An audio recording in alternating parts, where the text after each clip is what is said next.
안녕하십니까. 송영TV의 송영욱입니다. 회사 다닐 때는 건강보험료를 50% 회사에서 부담해 주잖아요. 그러니까 내가 낼 보험료의 2분의 1만 내면 됐는데 이제 퇴직을 하고 나면은 100% 내가 내야 되니까 건강보험료가 굉장히 부담스럽게 느껴집니다. 그뿐만 아니라 건강보험료가 매년 올라가거든요. 그러다 보니까 소득이 적어지는 퇴직 후의 건강보험료는 월 생활비에 굉장히 큰 큰 부분을 차지하기도 합니다. 건강보험료 추이를 한번 조사를 해봤더니요. 건강보험료가 10년에서 3번만 딱 동결이 되고 그 외에는 전부 다 건강보험료가 올랐습니다. 25년 기준 건강보험료는 7.09%. 그런데 건강보험료 낼 때 건강보험료만 내는 게 아니라요. 장기요양보험료도 내거든요. 그것까지 합하면 한 8% 정도가 됩니다. 그러니까 수입 100만 원당 8만 원 정도의 건강보험료를 낸다고 보시면 되겠는데요. 직장 다닐 때는 직장에서 50%를 부담해 줬지만은 직장을 퇴직하고 나면은 100% 전부 다 내야 되기 때문에 수입에 따라서 건강보험료가 굉장히 많아질 수가 있습니다. 건강보험은요, 직장 가입자가 있고 지역 가입자가 있죠. 직장 가입자는 직장인을 대상으로 한 건강보험이라고 할 수가 있고, 이런 직장 가입자의 경우에는 회사에서 보험료의 50%를 지원해 주기 때문에 본인으로서는 50%만 부담하면 된다는 장점이 있습니다. 직장 가입자는 보험료 산정 기준이 소득을 기준으로 합니다. 직장인 같은 경우 월급을 기준으로 해서 건강보험료가 산정이 됩니다. 그리고 피부양자의 개념이 있어서 피부양자의 경우에는 건강보험료가 없죠. 반면에 지역가입자는 자영업자, 퇴직자, 프리랜서 등과 같이 직장인이 아닌 사람들은 지역가입자로 건강보험을 가입하게 되는데요. 지역가입자로 가입하는 경우 보험료 산정 기준은 소득과 재산을 합해서 계산을 합니다. 직장 가입자보다 좀 불리하죠. 소득 플러스 재산까지 합하니까 자기가 얻은 수입뿐만 아니라 자기의 집 같은 재산 같은 경우도 보험료 산정의 기준이 된다는 겁니다. 그리고 보험료도 직장인과 달리 50%가 아니라 100% 전액 저희가 부담해야 된다는 점도 다른 점입니다. 그리고 지역가입자는 피부양자 개념이 없고 세대원의 소득재산 모두 합산해서 세대주가 부담하게 됩니다. 그래서 상대적으로 지역가입자가 좀 불리하게 돼 있는 것 같습니다. 특히 직장 다니다가 퇴직하신 분들 같은 경우에는 2배 이상 보험료가 높아지는 경우도 있거든요. 그래서 오늘은 그렇게 높아지는 보험료를 줄일 수 있는 방법 4가지에 대해서 말씀드리도록 하겠습니다. 지역보험 가입자는요, 건강보험료를 잘 모르잖아요.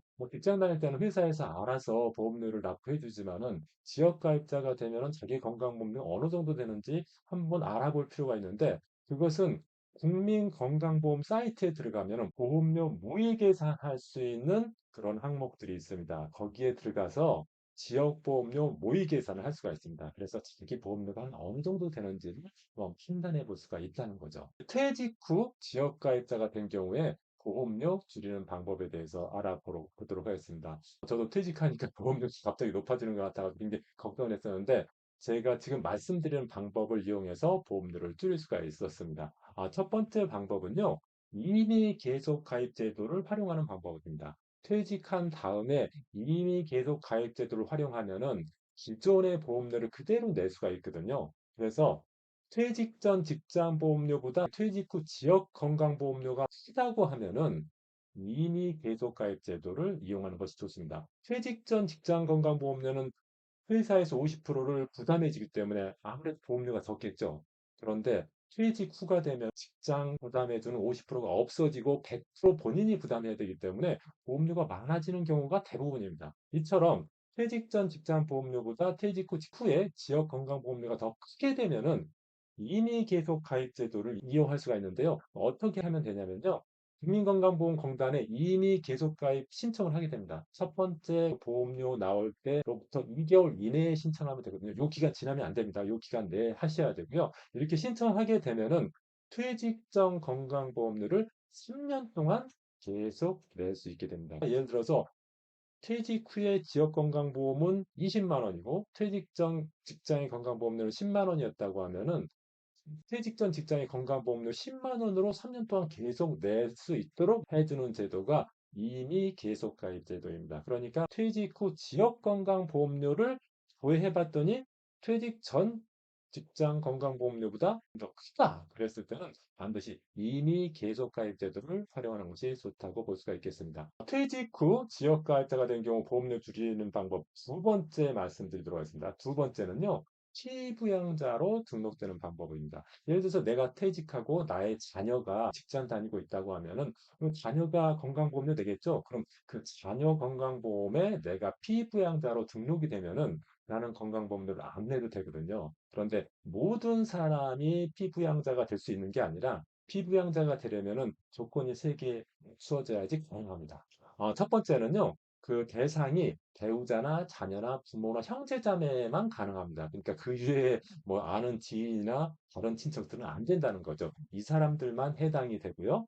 두 번째는 소득요건이라고 해서 만약에 내가 퇴직하고 나서 연소득이 2천만 원을 초과해 버리면 대상이 되지 않습니다. 피부양자 대상이 되지 않고요. 연소득이 2천만 원 이하인 경우에만 대상이 된다는 점도 기억하셨으면 좋겠고요.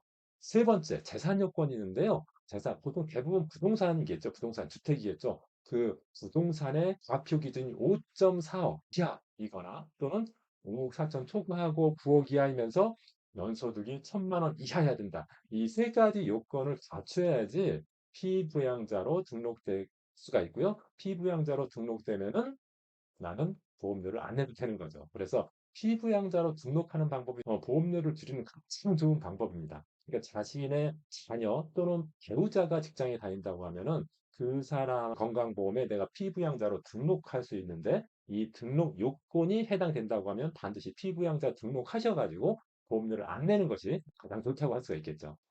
이 세 가지 요건이 충족이 되면요. 동고 여부 또는 같은 주소인가 여부는 상관없이 피부양자로 등록될 수 있습니다. 그러니까 혹시라도 동거하고 있지 않아서 나는 이거 피부양자 안 되는 거 아닌가 이런 걱정하실 필요는 없습니다. 그리고 주소지가 달라서 나는 안 되는 거 아닌가 이런 걱정할 거 없습니다. 이 세 가지 요건만 갖추면은 동거하지 않더라도 또는 주소가 같지 않더라도 피부양자 등록이 가능하다는 거죠. 퇴직 후 지역가입자가 된 경우 보험료를 줄이는 방법 세 번째 말씀드리도록 하겠습니다. 세 번째는 재산을 조정하는 방법입니다. 어떻게 조정하느냐? 일반적으로 재산에는 부동산도 있고 금융자산도 있죠. 근데 부동산에 대한 건강보험료는 어떻게 부과하냐면은 과세 표준액을 기준으로 해서 주택은 100% 재산 점수를 반영을 하고요. 전세 사시는 분 같은 경우 전세금 있죠. 전세금의 30%를 재산 점수에 반영을 합니다. 주택 같은 경우는 100% 반영하니까 굉장히 건보료가 많이 나올 수도 있죠. 주택은 좀 금액이 크지 않습니까? 그것을 100% 반영해서 재산 점수에 반영하면 아무래도 보험료가 커질 겁니다. 그런데 금융소득 같은 경우에 건보료는 어떻게 부과를 하냐면은 금융소득 1천만 원 이하인 경우에는 건보료를 책정하지 않습니다. 그리고 1천만 원, 금융소득이 1천만 원 초과할 때만 건강보험료 산정 시 적용되는데요. 여기서 금융소득이라고 하는 것은 이자소득, 배당소득을 말하는 겁니다. 자, 예를 들어서 예금을 연금리, 연수익률 3%대는 예금에 3억 정도 넣어놨다. 그러면은 연간 이자가 한 900만 원 정도 되거든요. 그럼 1천만 원이 초과하지 않죠. 주택 같은 경우 100% 대산점수에 반영한다고 했는데 어, 금융자산은 한 3억 정도 가지고 있어도 금융소득이 1천만 원 이하. 그러면은 건강보험료에 적용되지 않으니까 더 유리할 수가 있겠죠. 부동산보다는 금융자산이 보험료 산정할 때 좀 더 유리하다 이렇게 볼 수가 있겠습니다. 그래서 부동산 비중을 줄이고 금융자산 비중을 늘리는 게 좋겠습니다. 예를 들어서 퇴직 전에는 33평 집에 사시다가 퇴직한 후에는 25평 집으로 좀 옮기시고 거기서 차익 부분을 금융자산으로 놓는 것이 보험료 산정할 때는 좀 더 유리하다 이렇게 볼 수가 있겠습니다. 그리고 절세 금융자산을 활용하면 훨씬 더 좋습니다. 예를 들어서 연금저축이나 IRP, ISC, 상호금융 예탁금이나 투자금 같은 경우에는요. 건강보험료 산정할 때 완전히 제외되어 버립니다. 금액이 얼마든 상관없이 제외됩니다. 그러니까 이런 상품들을 활용하면은 내가 건강보험료 줄이는데 굉장히 유용하다고 볼 수가 있겠습니다. 네 번째 보험료 줄이는 방법을 말씀드리겠습니다. 이것은 그냥 일반적인 방법이라고 볼 수가 있겠는데요. 재취업을 하면 되겠죠. 재취업을 하면 다시 직장 가입자로 전환되니까 보험료가 줄어들겠죠. 그 다음에 퇴직급여를 활용하는 방법도 있습니다. 예를 들어 퇴직급여를 연금 형태, IRP 같은 연금 형태로 받으면은 건강보험료가 적용되지 않기 때문에 건강보험료를 줄일 수가 있겠죠.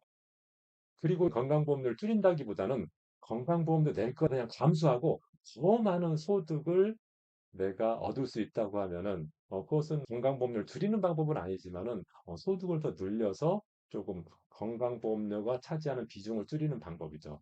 어, 만약에 내가 퇴직 후에도 어떤 사업을 통해서 소득을 많이 올릴 수 있다고 하면은 건강보험료가 무서워서 내가 높은 소득을 창출할 수 있는 사업을 포기할 필요는 없겠죠. 그래서 압도적인 소득 활동을 하는 것도 건강보험료의 비중을 줄이는 방법이라고 볼 수가 있겠습니다. 돈 걱정 없는 노후를 위한 은퇴 세팅법. 제가 최근에 낸 신간입니다. 은퇴가 걱정되시는 분들, 은퇴 후 자산 관리가 걱정되시는 분들은 한번 꼭 보셨으면 좋겠습니다. 커피 한 4잔만 줄이면 이 책 한 권 살 수 있거든요. 커피 4잔 줄이시고 아예 노후를 위한 준비 지금부터 시작하셨으면 좋겠습니다. 오늘 영상이 도움이 되셨다면 구독, 좋아요 부탁드립니다. 고맙습니다.